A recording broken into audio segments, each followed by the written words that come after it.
लेकिन इसका ये मतलब नहीं कि फेमिनिज्म को कोई स्मृति ईरानी की तरह अपनी आड़ बनाकर जबरन विक्टिम दिखाने की कोशिश करे खुद को। एक पावरफुल पोजीशन पर होकर वह महिला पहलवानों के यौन उत्पीड़न पर एकदम चुप रहीं। सोनिया गांधी पर, एक उम्रदराज महिला पर संसद में ही वो उन्माद के रोगी की तरह दहाड़ी। विपक्ष की महिलाएं उनके लिए महिलाएं ही नहीं है, बिल्किस बानो उनके लिए महिला नहीं है।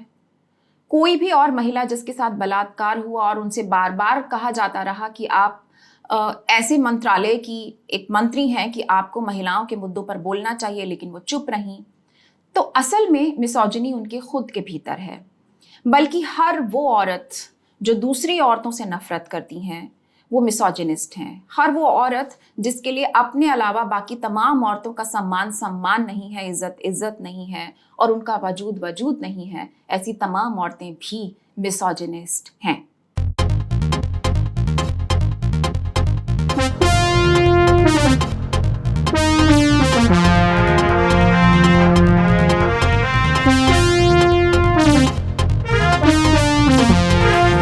अक्सर सोशल मीडिया पर बहुत सारे ट्रोल्स इधर उधर घूमते हुए महिलाओं की वॉल्स पर उनको ट्रोल करने के लिए एजिस्ट कमेंट करते हैं, सेक्सिस्ट कमेंट करते हैं। कोई कह देता है आंटी, कोई कहता है चाची, या इस तरह की बहुत सारी बातें उनको कहकर शर्मिंदा करने की कोशिश करते हैं, जिसमें वो अक्सर कामयाब नहीं होते हैं। ऐसे ही एक बार एक नेता, महिला नेता ममता बनर्जी, बंगाल की मुख्यमंत्री, उनको ट्रोल करने की कोशिश नरेंद्र मोदी जी ने की थी। दीदी, ओ दीदी करके, आपको याद होगा। लेकिन ये बात मैं नहीं कहती कि मोदी जी ने ट्रोल किया, ये बात कहते हैं विवेक रंजन अग्निहोत्री, जिन्होंने अपने अविश्वास प्रस्ताव वाला जो भी भाषण था मोदी जी का, उसके बाद एक ट्विटर पोस्ट किया जिसमें लिखा, nobody trolls like Narendra Modi, he is a master class for every satirist. तो ये मैंने नहीं कहा, ये उनके चहेते फिल्म डायरेक्टर ही कह रहे हैं। और उनको शायद ये भी नहीं मालूम है, बावजूद इसके कि वो फिल्म बनाते हैं, वो स्क्रिप्ट तैयार करते हैं, वो डायरेक्ट करते हैं, कि ट्रोल होने में और सटायरिस्ट होने में ज़मीन आसमान का फ़र्क है। मुझे तो कोई फ़र्क नहीं पड़ता कि आंटी कहा जाता है। आंटी कह के आपको अपनी उम्र के लिए शर्मिंदा करने की कोशिश की जाती है। लगता है कि महिलाएं बहुत बुरा मानेंगी जो अपनी उम्र को लेके बहुत सेंसिटिव होती हैं। लेकिन मुझे लगता है कि आंटी कहने का मतलब है, या आंटी का मतलब है वो जो एक्सपीरियंस्ड है और सॉर्टेड आउट है, और ये तो मैं हूँ, इसलिए मुझे आंटी से तो कोई परेशानी नहीं होती है। अविश्वास प्रस्ताव पे बहस के दौरान संसद में स्मृति ईरानी ने राहुल गांधी के लिए, राहुल गांधी जिनकी अभी भाषण खत्म हुआ था और स्मृति जी का उसके बाद भाषण होना था, उन्होंने राहुल गांधी के लिए एक शब्द इस्तेमाल किया, मिसोजिनिस्टिक।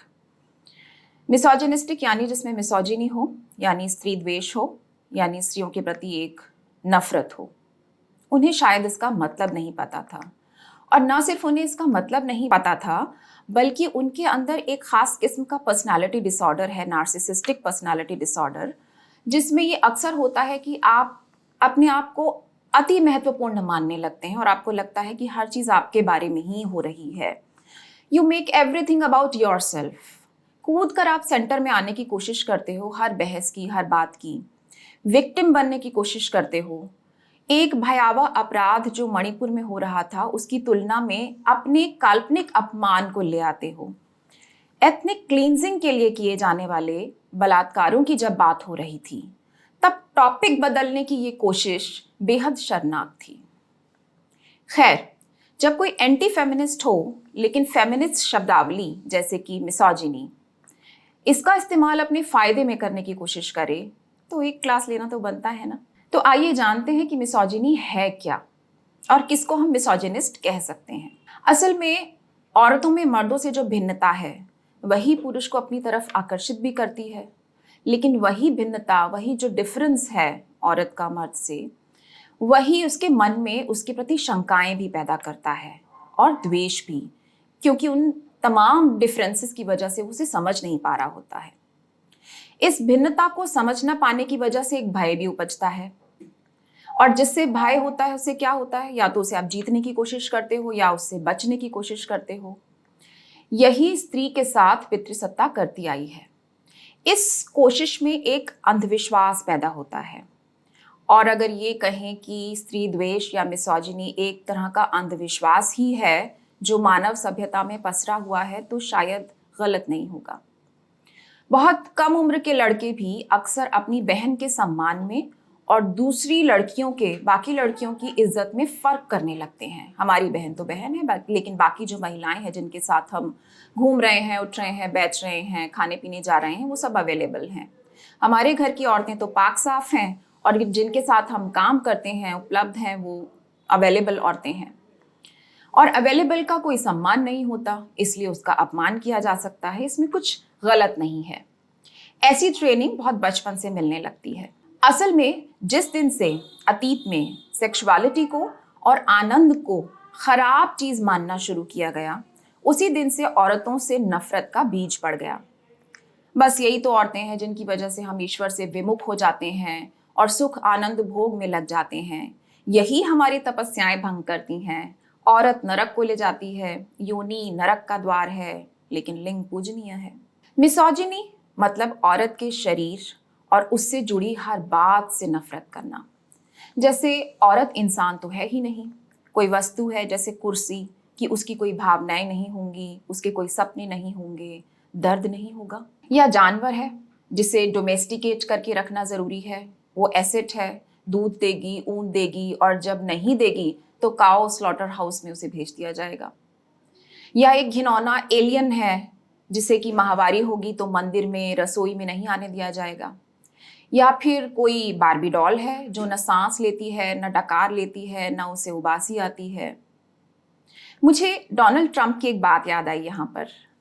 उनकी मिसोजिनी तो विश्व प्रसिद्ध है। उनकी मिसोजिनी के 61 एग्जाम्पल आप नेट पर खोजेंगे, तुरंत आपको सबसे पहले वही खबर मिल जाएगी।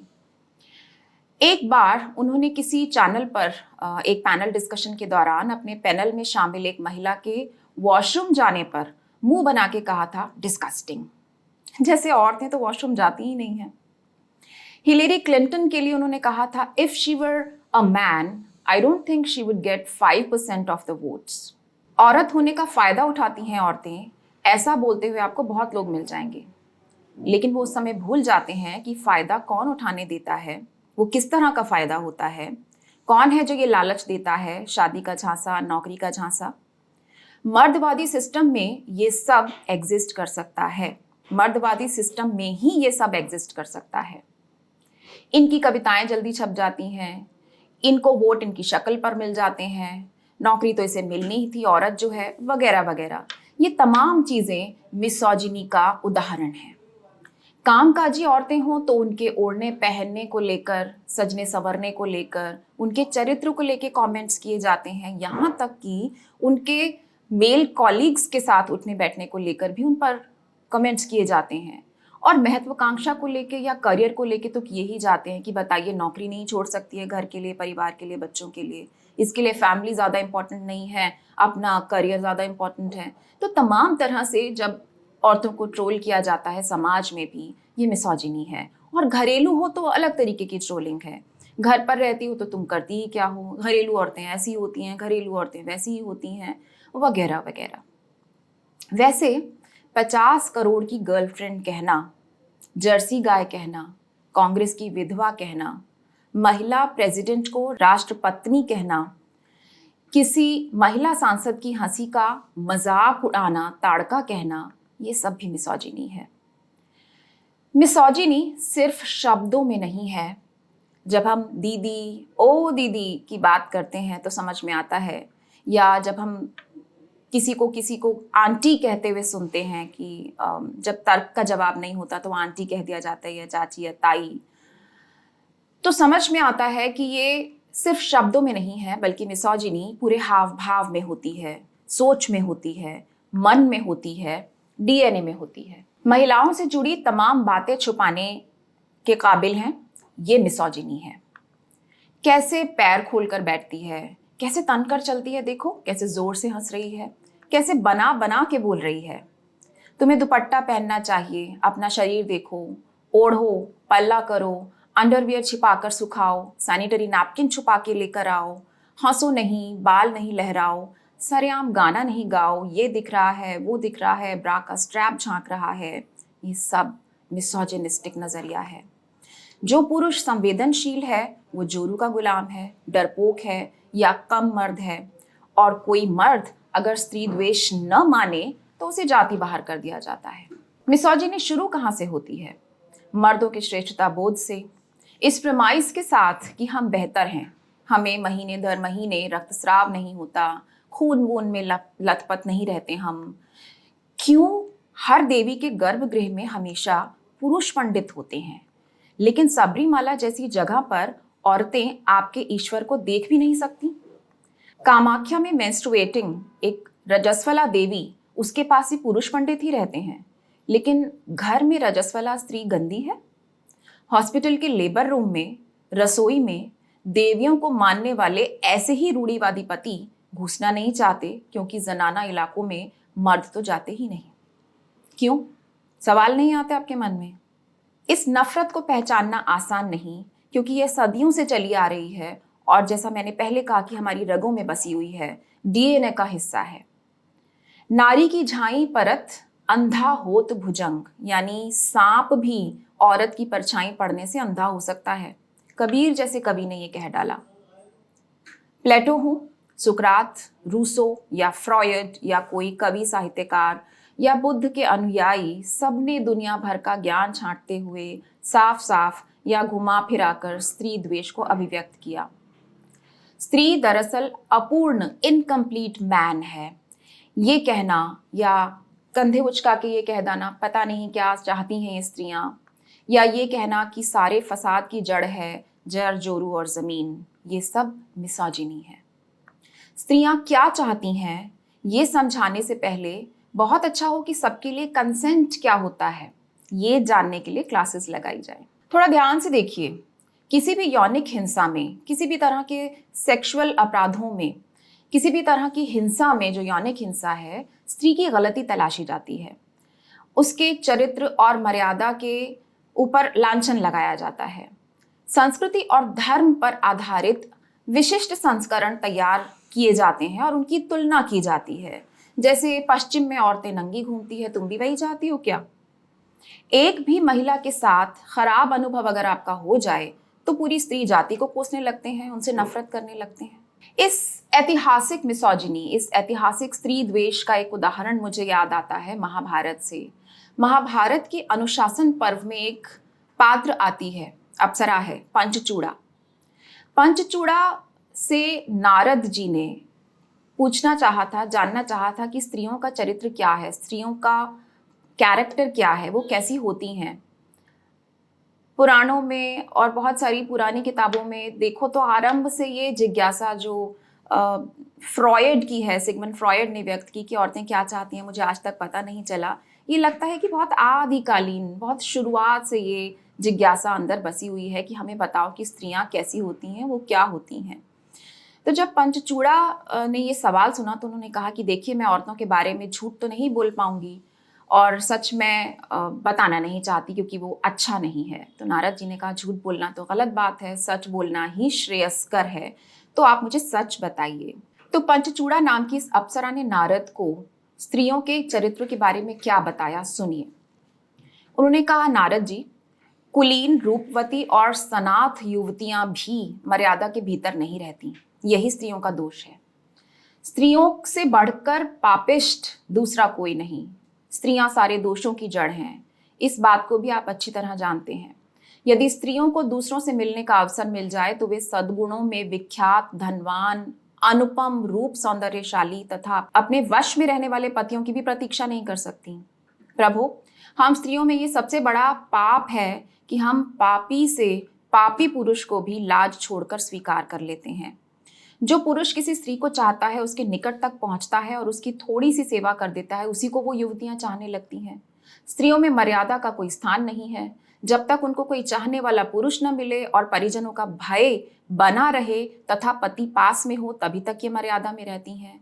इनके लिए कोई भी पुरुष ऐसा नहीं जो अगम्य हो, जिसके पास ये न जा सकती हूँ। उनका किसी अवस्था विशेष पर भी निश्चय नहीं रहता। कोई रूपवान हो या कुरूप, पुरुष है इतना ही समझकर स्त्रियां उसका उपभोग करती हैं। ये तमाम बातें मनुस्मृति में भी जस की तस लिखी गई हैं। आगे वो कहती हैं, स्त्रियां न तो भय से, न दया से, न धन के लाभ से और न जाति या कुल के संबंध से ही पतियों के पास टिकती हैं। जो जवान हैं, सुंदर गहने और अच्छे कपड़े पहनती हैं, ऐसी स्वेच्छाचारिणी स्त्रियों के चरित्र को देखकर कितनी ही कुलवती स्त्रियां भी वैसी ही बनने की कोशिश करती हैं। जो बहुत सम्मानित और पति की प्यारी हैं, जिनकी सदा अच्छी तरह रखवाली की जाती है, वे भी घर में आने जाने वाले कुबड़ों, अंधों, गूंगों और बौनों के साथ फंस जाती हैं। महामुनि, देवर्षि जो पंगु हैं अथवा जो अत्यंत घृणित मनुष्य हैं, उनमें भी स्त्रियों की आसक्ति हो जाती है। फिर आगे पंचचूड़ा और बहुत सारी बातें कहती हैं स्त्रियों के बारे में इसी तरह कि संसार में कोई पुरुष स्त्रियों के लिए अगम्य नहीं है। स्त्रियों का स्वभाव बहुत चंचल होता है, वो आसानी से किसी को समझ में नहीं आती। अग्नि कभी ईंधन से तृप्त नहीं होती, समुद्र कभी नदियों से तृप्त नहीं होता, मृत्यु समस्त प्राणियों को एक साथ पा जाए तो भी उनसे तृप्त नहीं होती। इसी प्रकार सुंदर नेत्रों वाली युवतियां पुरुषों से कभी तृप्त नहीं होती। और देवर्षि संपूर्ण रमणियों के यानी खूबसूरत औरतों के संबंध में दूसरी भी रहस्य की एक ये बात है कि किसी भी मनोरम पुरुष को देखते ही स्त्री की मतलब ऐसी ऐसी बातें हैं कि मैं यहाँ पर आपको सुना भी नहीं सकती। और सोचिए कि एक स्त्री पाठक के तौर पे, एक फीमेल रीडर के तौर पर जब ये बातें हम सब पढ़ते हैं तो अपने बारे में किस तरह की विचार सदियों से चले आ रहे हैं वो हमें पता चलते हैं। ये सब मिसोजिनी है, ये हिस्टोरिकल मिसोजिनी है। और इससे भी बड़ी बात ये है कि ये सारी स्त्री द्वेषी बातें, ये सारी मिसोजिनिस्टिक बातें एक औरत के मुंह से कहलाई गई हैं। एक फीमेल कैरेक्टर बनाया गया और उसके मुंह से ये सारी बातें कहलाई गई ताकि ये कन्विंसिंग हो सकें, ये विश्वसनीय हो सकें कि जब औरतें दूसरी औरतों को समझती हैं तो वो उनके बारे में ठीक ही कह रही होंगी, ये एक विश्वसनीय बात होगी। औरतों को औरतों के खिलाफ खड़ा करना ये पेट्रियार्की का एक टूल है, एक तरीका है, और मिसोजिनी उसका एक टूल है। इसलिए समझने की सबसे महत्वपूर्ण बात यह है कि मिसोजिनी सिर्फ मर्दों की औरतों के प्रति नफरत नहीं होती, बल्कि क्योंकि मर्द महान होते हैं, पुरुष महान होते हैं, ज़्यादा ज्ञानी होते हैं, इसलिए महिलाएं उनको फॉलो करती हैं, उनका अनुगमन करती हैं। तो मिसोजिनी में भी वो उनको अनुगमन करती हैं और इस तरह से एक इंटरनलाइज मिसोजिनी उनके भीतर आ जाती है। वो उसे इंटरनलाइज कर लेती हैं, आत्मसात कर लेती हैं, अपने भीतर उतार लेती हैं। हर जगह पेट्रियार्की या मर्दवाद औरत को कंट्रोल में नहीं रख सकता। जब मर्द बाहर रहेंगे उस वक्त घर की, मोहल्ले की ट्रेन्ड औरतें, मिसोजिनी में ट्रेन्ड औरतें नई औरतों पे निगरानी करती हैं और उन्हें मिसोजिनिस्ट बनाती हैं।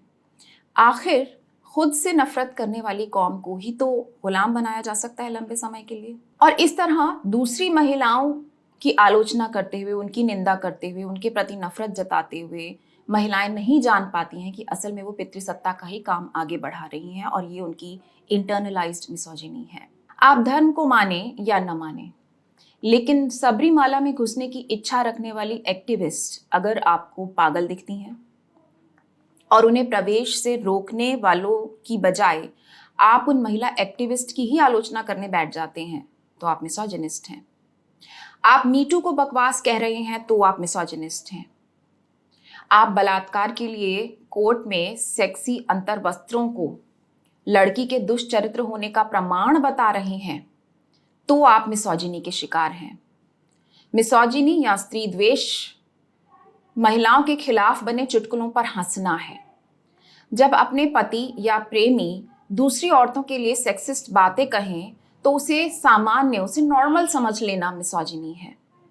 और फेसबुक के ज़माने में जो कोई भी महिला फ्री सेक्स जैसे किसी भी मसले पर तार्किक पोस्ट लिखे, जैसे कविता कृष्णन ने लिखी थी या जैसे गौरी लंकेश बहुत सारी चीज़ें लिख रही थी, संस्कारी मर्द उसे तमाम मर्दवादी गालियों से नवाज रहे थे। ऐसे में ये सोचना कि बढ़िया हुआ, ऐसी औरत के साथ यही होना चाहिए, ये सब अपने ही अस्तित्व से घृणा है, ये मिसोजिनी है।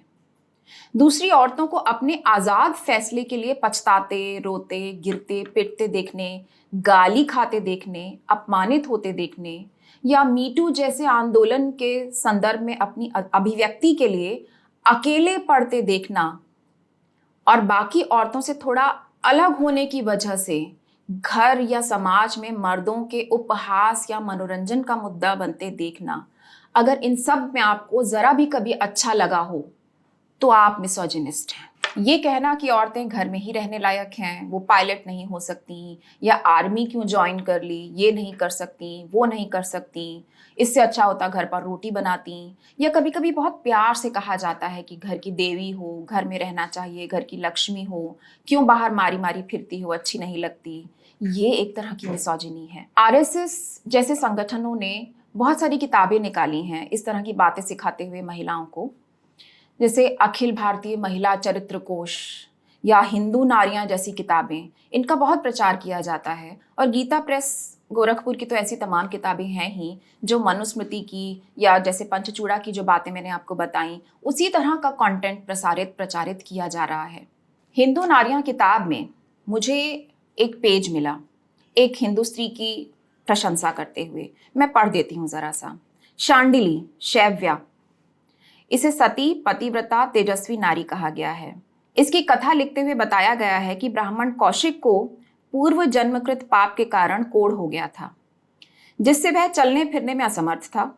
उसका विवाह शैव्या से हुआ था, जो पति में परमेश्वर को देखती थी तथा पति सेवा को ही अपना धर्म समझती थी। वह सदैव मृदु वचन बोलती थी तथा पति की निष्ठुरता, क्रोध, तिरस्कार को भी आशीर्वाद मानकर ग्रहण करती थी।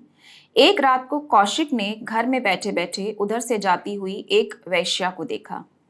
अतः उसने शांडिली से कहा कि वह वैश्या के पास जाना चाहता है किंतु जा नहीं सकता, इसलिए वह ही उसे वहां लेकर चले। अन्य कोई स्त्री होती तो पति को बुरा भला कहती, उस पर क्रोधित भी होती, किंतु उस पति परायणा ने कौशिक को अपने कंधे पर चढ़ा लिया तथा वैश्या के घर की ओर चल पड़ी। घटाटोप मेघाच्छन्न आकाश, घनघोर रात्रि, रह रहकर कौंधती बिजली के प्रकाश में कभी कभी मार्ग दिख जाता था। उसी के सहारे शांडिली बढ़ी जा रही थी। इसे इस महान हिंदू स्त्री की गाथा की तरह लिखा गया है, जो अपने पति को उसकी इच्छा पर एक वेश्या के पास लेकर चली जाती है। आरएसएस जो अपनी शाखाओं में और संगठनों में, अलग अलग संगठनों में महिलाओं का प्रवेश रोकता है। बजरंग दल जो महिलाओं को पार्क की बेंच पर किसी लड़के के साथ देखकर उसकी बेइज्जती करता है, मारता पीटता है, वीडियो बनाता है, वायरल करता है, उससे ज्यादा मिसोजिनिस्ट क्या हो सकता है। खैर, ये शब्द फेमिनिस्ट डिस्कोर्स और बातचीत में बार बार इस्तेमाल होता है, लेकिन इसका ये मतलब नहीं कि फेमिनिज्म को कोई स्मृति ईरानी की तरह अपनी आड़ बनाकर जबरन विक्टिम दिखाने की कोशिश करे खुद को। एक पावरफुल पोजीशन पर होकर वह महिला पहलवानों के यौन उत्पीड़न पर एकदम चुप रहीं। सोनिया गांधी पर, एक उम्रदराज महिला पर संसद में ही वो उन्माद के रोगी की तरह दहाड़ी। विपक्ष की महिलाएं उनके लिए महिलाएं ही नहीं है, बिल्किस बानो उनके लिए महिला नहीं है। कोई भी और महिला जिसके साथ बलात्कार हुआ और उनसे बार बार कहा जाता रहा कि आप ऐसे मंत्रालय की एक मंत्री हैं कि आपको महिलाओं के मुद्दों पर बोलना चाहिए, लेकिन वो चुप रहीं, तो असल में मिसोजिनी उनके खुद के भीतर है। बल्कि हर वो औरत जो दूसरी औरतों से नफरत करती हैं वो मिसोजिनिस्ट हैं। हर वो औरत जिसके लिए अपने अलावा बाकी तमाम औरतों का सम्मान नहीं है, इज्जत नहीं है और उनका वजूद नहीं है, ऐसी तमाम औरतें भी मिसोजिनिस्ट हैं। तो फेमिनिज्म और फेमिनिस्ट टर्म्स, इस तरह की खास तौर से व्याख्येय जो टर्म्स हैं, उनका इस्तेमाल कोई अपने फायदे के लिए नहीं कर सकता। ये गलत है, ये अन्याय है। और हमें ध्यान रखना होगा कि मिसोजिनी एक बहुत गंभीर चीज़ है, एक बहुत सीरियस मामला है। इसे यूं ही किसी के खिलाफ इस्तेमाल करना, इसकी फेमिनिज्म कभी हिमायत नहीं करता। तो देखते रहिए हमारे साथ TCH पर फेमिनिज्म वाला F।